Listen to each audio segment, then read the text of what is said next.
أعوذ بالله من الشيطان الرجيم بسم الله الرحمن الرحيم قال ألم أقل لك إنك لن تستطيع معي صبرا صدق الله العظيم۔ قرآن مجید کے مضامین کے خلاصے کے سلسلے میں آج 16ویں پارے کا آغاز ہو رہا ہے۔ 15ویں پارے میں سورہ کہف میں ہم آخر میں حضرت موسیٰ اور خضر علیہ السلام کے واقعے کا مطالعہ کر رہے تھے کہ جو 15ویں پارے کے آخر میں موسیٰ اور خضر علیہ السلام کے درمیان 2 واقعات کا ذکر ہو چکا۔ 15ویں پارے کے آخر میں اللہ تعالیٰ نے موسیٰ اور خضر علیہ السلام کے درمیان ایک واقعہ تو یہ ذکر کیا کہ وہ کشتی کے تختے کو اکھیڑ ڈالا تھا، وہ کشتی جس کے مالکان نے انہیں بغیر کرایہ لیے بٹھا لیا تھا۔ دوسرا واقعہ 15 پارے کے بالکل آخر میں وہ ایک معصوم بچے کو قتل کرنا تھا۔ حضرت موسیٰ علیہ السلام وہاں پر بھی خاموش نہ ہو سکے اور بول پڑے کہ آپ نے ایسا کیوں کیا۔ 16ویں پارے کے آغاز میں اللہ تعالیٰ نے تیسرے اس واقعے کا ذکر کیا کہ تیسرا واقعہ ایسا ہوا کہ ایک گاؤں میں گرتی ہوئی بوسیدہ دیوار تھی۔ جب اس گاؤں میں گئے ان لوگوں نے موسیٰ اور خضر علیہ السلام کی مہمان نوازی نہیں کی، لیکن اس کے باوجود جب ایک گرتی ہوئی دیوار کو دیکھا تو حضرت خضر علیہ السلام نے اس کو تعمیر کر دیا۔ حضرت موسیٰ علیہ السلام پھر خاموش نہ رہ سکے۔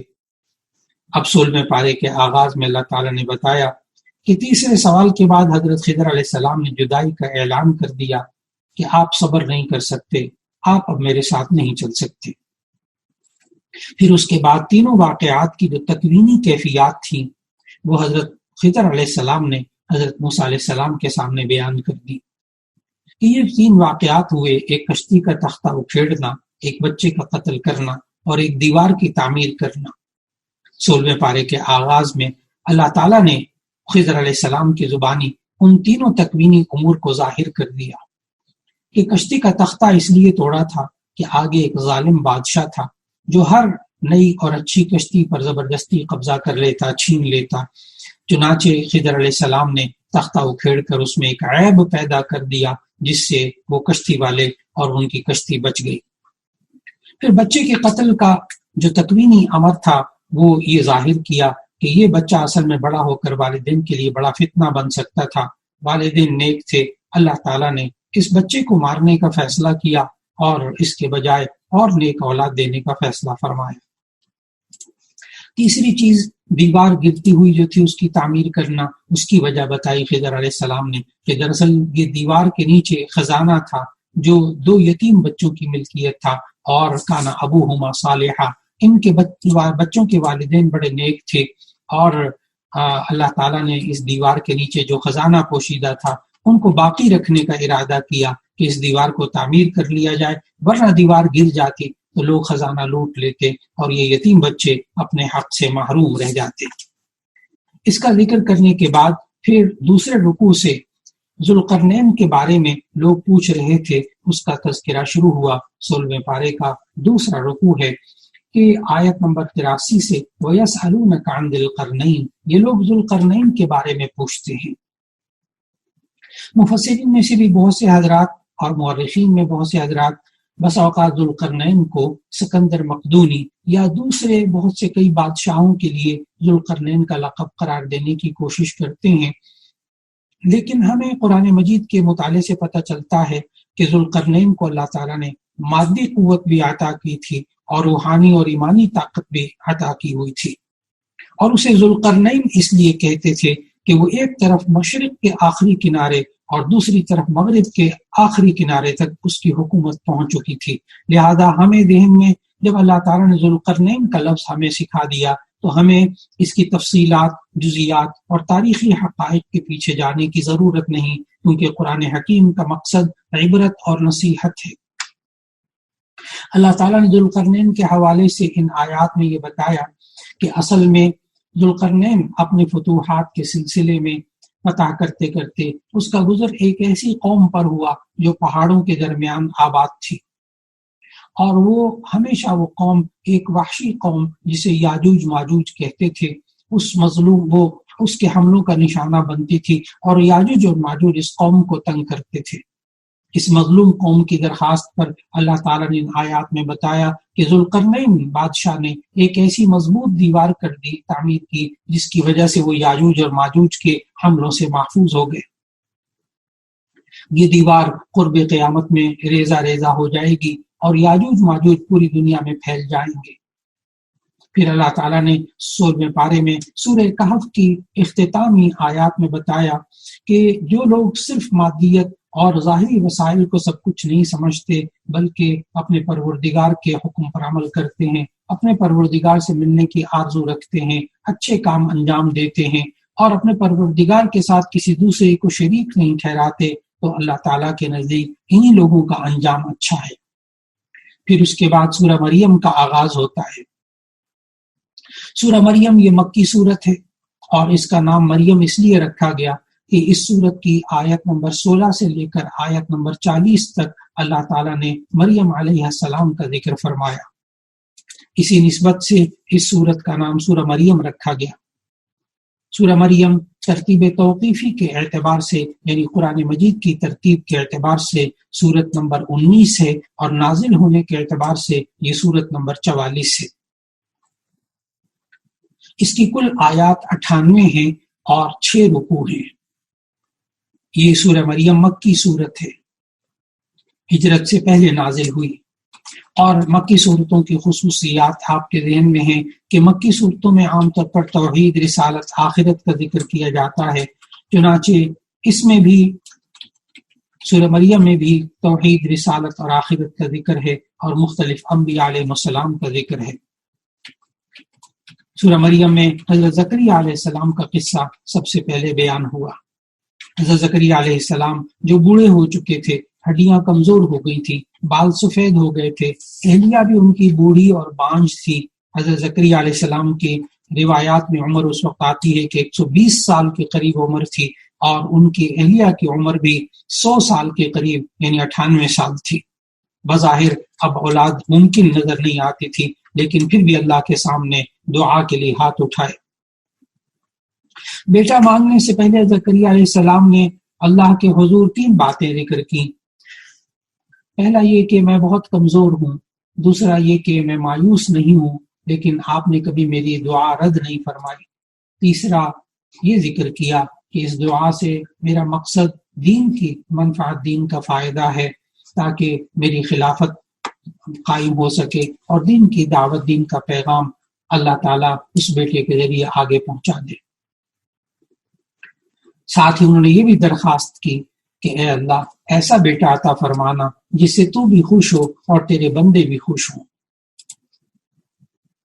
آیت نمبر 1 سے لے کے 15 تک اللہ تعالیٰ نے ہمیں بتایا کہ اللہ تعالیٰ نے یہ دعا قبول کی اور انہیں حضرت یحییٰ علیہ السلام کی صورت میں انتہائی صالح اور عابد و زاہد بیٹا عطا فرمایا، جسے اللہ نے بعد میں نبوت سے بھی سرفراز فرمایا۔ تو یحییٰ علیہ السلام بھی پیغمبر ہوئے۔ حضرت یحییٰ علیہ السلام کی ولادت کا قصہ بیان کرنے کے بعد اس سے بھی زیادہ عجیب قصہ سورہ مریم میں بیان کیا گیا، اور یہ حضرت عیسیٰ علیہ السلام کی ولادت کا قصہ ہے۔ حضرت مریم مسیح علیہ السلام، حضرت عیسیٰ علیہ السلام کی ولادت کا قصہ سورہ مریم کی آیت نمبر 16 سے لے کر آیت نمبر 36 تک میں ذکر ہوا۔ حضرت یحییٰ علیہ السلام کی ولادت بھی بہت عجیب حالات میں ہوئی تھی کہ والدین جو تھے وہ دونوں عمر کے اس حصے سے گزر چکے تھے، اور ان کی والدہ بھی بظاہر بانجھ تھی، لیکن اللہ نے ان کے ہاں بھی یحییٰ علیہ السلام کی صورت میں اولاد دیے۔ لیکن حضرت عیسیٰ علیہ السلام کی پیدائش کے بارے میں جب اللہ تعالیٰ نے سارے حقائق کھولے اس صورت کے اندر، تو بتایا کہ حضرت عیسیٰ علیہ السلام کی ولادت بغیر باپ کی ہوئی، اور ان کی والدہ باکرہ تھی، کنواری تھی۔ یہاں سورہ مریم میں اللہ تعالیٰ نے تفصیل سے بتایا کہ یہ واقعہ کیسے پیش آیا۔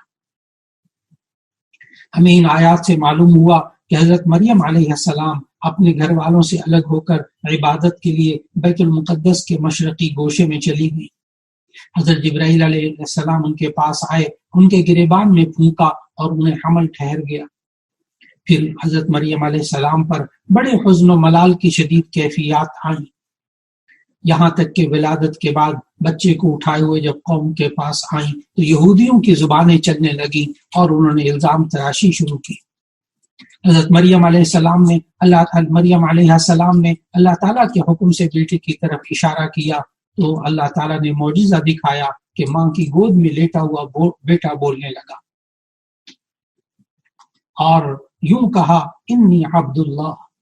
اس کی زبان، عیسیٰ علیہ السلام کی زبان سے گود میں، ماں کی گود میں سب سے پہلا جو کلمہ نکلا وہ یہ تھا انی عبداللہ، یقیناً میں اللہ کا بندہ ہوں۔ معجزانہ انداز میں والدہ کی پاک دامنی بتاتے ہوئے بولے کہ ابھی آپ کی زبان سے یہ جو ہے وہ کلمہ نکلا تھا کہ تمام کے تمام جتنے بھی عیسائی تھے اور جتنے بھی وہاں اس وقت یہودی تھے، سب کے لیے ایک ہی بات ہے کہ انی عبداللہ کہا، لہذا عیسیٰ علیہ السلام اللہ کے بندے ہیں اور اللہ کے رسول ہیں، لیکن وہ اللہ کے بیٹے نہیں ہیں۔ سورہ مریم کی آیت نمبر 30، 31 اور 32 میں حضرت عیسیٰ علیہ السلام نے جو اپنے بارے میں اس وقت ماں کی گود میں بات کہی، اس کے اندر اللہ تعالیٰ نے انہیں جو 6 اعزازات عطا فرمائے تھے ان کا ذکر فرمایا۔ آیت نمبر 30 اور 31 میں 6 باتوں کا ذکر کیا حضرت عیسیٰ علیہ السلام نے۔ نمبر 1 یہ کہ میں اللہ کا بندہ ہوں، نہ رب ہوں نہ رب کا بیٹا ہوں۔ دوسرا یہ بھی ذکر کیا اس وقت ماں کی گود میں کہ مجھے وحی اور نبوت عطا کی گئی ہے۔ تیسرا یہ بتایا کہ اللہ نے مجھے مبارک بنایا ہے، میرا وجود لوگوں کے لیے برکت اور رحمت کا باعث ہے اور میں امت کے لیے فائدے کا معلم ہوں، فائدے کی باتیں پہنچانے والا ہوں گا۔ چوتھی بات یہ بتائی کہ مجھے دوسرے انبیاء کی طرح شرعی امور اور عبادات کا مکلف بنایا گیا ہے۔ نماز اور زکوٰۃ کا حضرت عیسیٰ علیہ السلام نے خاص طور پر ذکر کیا۔ پانچویں بات یہ بتائی ماں کی گود کے اندر اس وقت نوزائیدہ عیسیٰ علیہ السلام نے کہ میں اپنی والدہ کا فرما بردار اور عزیز و قارب کا خدمتگار ہوں، میری طبیعت میں تواضع ہے، تکبر اور غرور نہیں ہے۔ اور چھٹی بات ان آیات میں یہ بتائی اس وقت ماں کی گود میں کہ مجھے دنیا اور آخرت میں امن اور سلامتی کی خوشخبری سنائی گئی ہے۔ اس کے بعد آیت نمبر 37 میں حضرت عیسیٰ علیہ السلام کی اعجاز کی شان بیان ہوئی، تو ایسی صورت میں ولادت یہود و نصارہ کے درمیان اختلاف کا باعث بن گئی۔ ایک طرف عیسائیوں نے انہیں ابن اللہ یعنی اللہ کا بیٹا قرار دیا اور یہودیوں نے اس وقت نعوذ باللہ ابن زنا تک کہنے میں شرم محسوس نہ کی اور الزامات لگانے لگے۔ اللہ تعالیٰ نے ہمیں سمجھایا ان آیات کے اندر کہ اصل میں وہ ماں بھی پاکیزہ، بیٹا بھی پاکیزہ، اور بیٹا بعد میں اللہ کا نبی بنا اور نبوت کا اعلان اللہ تعالیٰ نے ماں کی گود میں کروایا۔ اس کے بعد حضرت ابراہیم علیہ السلام کا قصہ ذکر ہوتا ہے سورہ مریم کے اندر۔ سورہ مریم کی آیت نمبر 41 سے آیت نمبر 50 تک ان 10 آیات میں اللہ تعالیٰ نے حضرت ابراہیم علیہ السلام کا ذکر کیا۔ اس پورے رکوع کے اندر حضرت ابراہیم علیہ السلام کے بارے میں اللہ تعالیٰ نے بتایا کہ ابراہیم علیہ السلام کے اخلاق اور اوصاف، خاص طور پر ان کا حلم اور بردباری، حکمت اور دردمندی، یہ ان کی نمایاں خوبیاں تھیں۔ اسی طرح حضرت ابراہیم علیہ السلام کے واقعے سے اللہ تعالیٰ نے ہمیں یہ سبق دیا کہ حق کی دعوت اور حق پر استقامت کی وجہ سے حضرت ابراہیم خلیل اللہ پر کیسے اللہ کی رحمت نازل ہوئی کہ ان کی نسل میں ایک بڑی امت پیدا ہوئی، ان کی اولاد میں انبیاء، صلحاء اور خاص طور پر حضرت خاتم النبیین حضرت محمد مصطفیٰ صلی اللہ علیہ وسلم تشریف لائے۔ سورہ مریم کی ان آیات میں اللہ تعالیٰ نے بتایا کہ جب حضرت ابراہیم علیہ السلام نے شعور کی آنکھیں کھولی تو اپنے والد کو بت پرستی میں مبتلا پایا۔ جب حضرت ابراہیم علیہ السلام کو نبوت ملی تو آپ نے دعوت توحید اور اصلاح کا آغاز اپنے گھر سے کیا، اپنے والد کو نرمی اور ادب اور محبت سے سمجھانے کی کوشش کی۔ باوجود باپ کے مشرک ہونے کے آپ نے اپنی گفتگو میں ادب کا پہلو ملحوظ رکھا، لیکن آپ کے والد آزر نے دھمکیاں دی۔ آیت نمبر 46 میں ان کی دھمکیوں کا ذکر ہے کہ اے ابراہیم، اگر تم بتوں کو برا بھلا کہنے سے باز نہ آئے تو میں تمہیں سنگسار کروں گا اور تم مجھے ایک طویل زمانے تک چھوڑ دو۔ آیت نمبر 41 سے 50 تک اللہ تعالیٰ نے بتایا جب مسلسل دعوت کے باوجود نہ عازل راہ راست پر آئے اور نہ ہی قوم کی سمجھ میں کوئی بات آئی تو قوم بھی شرک میں مبتلا رہی، تو حضرت ابراہیم علیہ السلام نے اللہ کی رضا کی خاطر عراق سے شام کی طرف ہجرت کر لی۔ اللہ کے لیے قوم اور خاندان کو چھوڑنے کا صلہ اللہ نے یہ دیا کہ حضرت ابراہیم علیہ السلام کے ہاں بڑھاپے میں اسماعیل اور اسحاق علیہ السلام اور حضرت یعقوب علیہ السلام کی صورت میں ان سے کہیں بہتر بیٹے اور مونس اور غمخوار عطا فرما دیے۔ اس کے بعد سورہ مریم کی آیت 51 سے 58 تک سورہ مریم میں حضرت موسیٰ علیہ السلام، حضرت ہارون علیہ السلام، حضرت اسماعیل علیہ السلام اور حضرت ادریس علیہ السلام کا تذکرہ ہوا۔ اس کے بعد اللہ تعالیٰ نے سورہ مریم میں بتایا کہ مشرکین دوبارہ جی اٹھنے کا انکار کرتے ہیں، انہیں ضرور جہنم کے ارد گرد جمع کیا جائے گا۔ پھر سورت کے اختتام میں سورہ مریم کے بالکل آخر میں اللہ تعالیٰ نے فرمایا کہ اللہ تعالیٰ مومنوں کے لیے ان کے دلوں میں محبت پیدا کر دے گا، اور پھر اللہ تعالیٰ نے فرمایا جو لوگ اللہ کی رضا کے سامنے اپنی خواہشات کو ختم کر دیتے ہیں، فنا کر دیتے ہیں اور صرف اللہ کے ہو کر رہ جاتے ہیں، تو ایسی صورت میں اللہ تعالیٰ ان کی محبت، ان لوگوں کی محبت انسانوں کے دلوں میں پیدا فرما دیتا ہے کہ یہ اللہ کا نظام ہے۔ نبی صلی اللہ علیہ وسلم نے بھی یہی سمجھایا، جیسے کہ بخاری شریف اور مسلم شریف کی روایت میں ہے کہ جب اللہ تعالیٰ اپنے کسی بندے سے محبت کرتا ہے تو جبرائیل علیہ السلام کو بلا کر اطلاع دیتا ہے اللہ تعالیٰ کہ میں اپنے فلاں بندے سے محبت کرتا ہوں، تم بھی اس سے محبت کرو۔ جبرائیل علیہ السلام اس سے محبت کرنے لگتے ہیں، پھر آسمانوں میں اعلان ہوتا ہے، پھر زمین والوں کے دلوں میں بھی اللہ تعالیٰ اس کی قبولیت اور محبت رکھ دیتا ہے۔ اس کے بعد سورہ طٰہٰ کا آغاز ہوتا ہے۔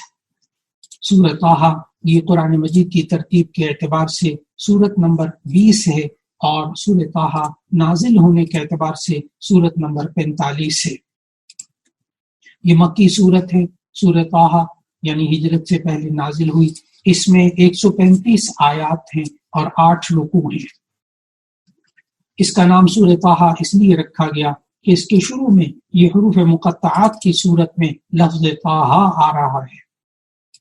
احادیث سے معلوم ہوتا ہے کہ طٰہٰ یہ نبی کریم صلی اللہ علیہ وسلم کا صفاتی ناموں میں سے ایک نام ہے۔ اس صورت میں اسی نام سے اللہ تعالیٰ نے آپ صلی اللہ علیہ وسلم کو مخاطب فرمایا، اس لیے سورت کا نام سورہ طٰہٰ رکھا گیا۔ ابھی جو سورہ مریم گزری اس کا نزولی نمبر تھا 44 اور سورہ طٰہٰ کا نزولی نمبر ہے 45، تو اس سے آپ کو بات معلوم ہوئی کہ سورہ مریم کے نازل ہونے کے فوراً بعد سورہ طٰہٰ نازل ہوئی۔ حضرت عبداللہ ابن عباس رضی اللہ تعالیٰ عنہما سے روایت ہے کہ سورہ طٰہٰ سورہ مریم کے بعد نازل ہوئی اور دونوں صورتوں کے درمیان مضمون کے اعتبار سے بھی مناسبت ہے۔ وہاں بھی حضرت موسیٰ علیہ السلام کا قصہ ذکر ہوا اور سورہ طٰہٰ میں بھی تفصیل کے ساتھ حضرت موسیٰ علیہ السلام کا قصہ ذکر ہوا۔ سورہ مریم کے اندر حضرت آدم علیہ السلام کا مختصر تذکرہ آیا تھا، لیکن یہاں سورہ طٰہٰ میں بہت وضاحت کے ساتھ اس واقعے کی تفصیلات آ رہی ہیں۔ یہ مکی صورت ہے اور مکی صورت میں توحید، رسالت، آخرت کا ذکر کیا جاتا ہے۔ دین کے انہی اصولوں کے بارے میں سورہ طٰہٰ کے اندر بھی تذکرہ ہے۔ نبی صلی اللہ علیہ وسلم پر اللہ تعالیٰ نے قرآن حکیم نازل کیا، لیکن اللہ تعالیٰ نے سورہ طٰہٰ کی آیت نمبر 2 میں بتایا ہم نے آپ صلی اللہ علیہ وسلم پر قرآن اس لیے نازل نہیں کیا کہ آپ مشقت میں پڑ جائیں۔ اصل بات یہ تھی کہ نبی کریم صلی اللہ علیہ وسلم قرآن حکیم کی تلاوت میں اور دعوت میں دونوں میں بہت زیادہ مشقت اٹھاتے تھے۔ راتوں کو نمازوں میں اتنی طویل قرأت کرتے تھے کہ پاؤں مبارک پر ورم آ جاتا تھا، اور انسانوں تک قرآن اور اس کی دعوت کو پہنچانے کے لیے اپنی جان کو بھی بڑی مشقت میں ڈال دیتے تھے۔ جب کوئی اس دعوت پر آمادہ نہ ہوتا، کان نہ دھرتا، مانتا نہ، تو آپ صلی اللہ علیہ وسلم کو بے پناہ غم ہوتا۔ اس لیے اللہ تعالیٰ نے نبی صلی اللہ علیہ وسلم کو تسلی دی۔ یہ سمجھانے کے بعد اللہ تعالیٰ نے اپنی بعض صفات ذکر فرمائی تاکہ نبی کریم صلی اللہ علیہ وسلم کے دل میں اطمینان ہو کہ وہی اللہ میرے ساتھ ہے وہی اللہ میری حفاظت کرے گا، مجھے کسی صورت میں تنہا نہیں چھوڑے گا۔ پھر اس کے بعد سیدنا حضرت موسیٰ علیہ السلام کے قصے کا تذکرہ ہوتا ہے۔ حضرت موسیٰ علیہ السلام کا قصہ قرآن کریم میں دوسرے انبیاء کے مقابلے میں بہت زیادہ تفصیل اور بار بار آیا ہے، کیونکہ اس میں عجیب و غریب واقعات ہیں جس میں انسان کو اللہ تعالیٰ کی نعمتوں اور قدرت کے بارے میں غور و فکر کی دعوت ملتی ہے۔ یہاں سورہ طٰہٰ میں آیت نمبر 9 سے آیت نمبر 98 تک تقریباً مسلسل حضرت موسیٰ علیہ السلام کا قصہ بیان ہوا ہے۔ مثال کے طور پر جو تفصیلات آئیں ان میں مدین سے واپسی، آگ دیکھنا، باری تعالیٰ سے شرف ہم کلامی اور نبوت ملنے کے واقعات سے کا تذکرہ ہوا، ولادت کے بعد صندوق میں بند کر کے دریا میں ڈالنے کا تذکرہ ہوا۔ یہ اللہ تعالیٰ قرآن مجید کے اندر مختلف عنوانات سے حضرت موسیٰ علیہ السلام کے قصے کو ذکر کیا۔ اس قصے کے اندر جو اہم ترین باتیں سامنے آ رہی ہیں ان آیات میں، وہ ہے کہ اللہ تعالیٰ سے ہم کلامی کا شرف حاصل ہونا، پھر اس کے بعد دریا میں ڈالا جانا، پھر اللہ تعالیٰ کی طرف سے آپ کو اور آپ کے بھائی حضرت ہارون علیہ السلام کو فرعون کے پاس جانے کا حکم ہوا، فرعون کے ساتھ اچھے طریقے سے نرم لہجے میں بات کرنا سکھایا، دعائیں بھی سکھائیں، رب اشرح لی صدری ویسر لی امری واحلل عقدۃ من لسانی یفقہوا قولی۔ پھر حضرت موسیٰ علیہ السلام کی فتح کا ذکر کیا، جس طرح جادوگروں نے ایمان قبول کیا اور ان رسیوں نے جب رسیوں کو سانپ بنا کر انہوں نے جادوگروں نے ڈالا، حضرت موسیٰ علیہ السلام کی ایک لاٹھی سانپ بنی اور کس طرح ان کو نگل لیا اور صاحب تمام جادوگر وہ سجدے میں گر پڑے۔ پھر اس کے بعد راتوں رات بنی اسرائیل کا اللہ کے نبی موسیٰ علیہ السلام کی قیادت میں مصر سے نکلنا اور فرعون کا اپنے لشکر سمیت تعاقب کرنا، اور پھر دریائے نیل کے اندر بحیرہ قلزم کے اندر سب کا غرق ہو جانا فرعون اور اس کے لشکر کا، اس کا تذکرہ ہوا۔ لیکن اللہ تعالیٰ نے ان آیات میں بتایا کہ بنی اسرائیل کی عادت تھی ناشکراپن اور کفران نعمت، اور یہی کچھ نہیں بلکہ پھر اس کے بعد نجات کے بعد یہ جب ایک میدان میں پہنچے تو سامری کا بچڑا بنانا اور بنی اسرائیل جو تھے انہوں نے اس کی پوجا شروع کر دینا، اللہ تعالیٰ نے اس کا ذکر کیا۔ پھر تورات لے کر حضرت موسیٰ علیہ السلام کی طور سے واپسی اور اپنے بھائی کے ساتھ جو غصے کا اظہار ہوا اس ان آیات میں اس کا ذکر کیا گیا۔ ان آیات میں اللہ تعالیٰ نے حضرت موسیٰ علیہ السلام پر 7 خصوصی انعامات کا ذکر کیا۔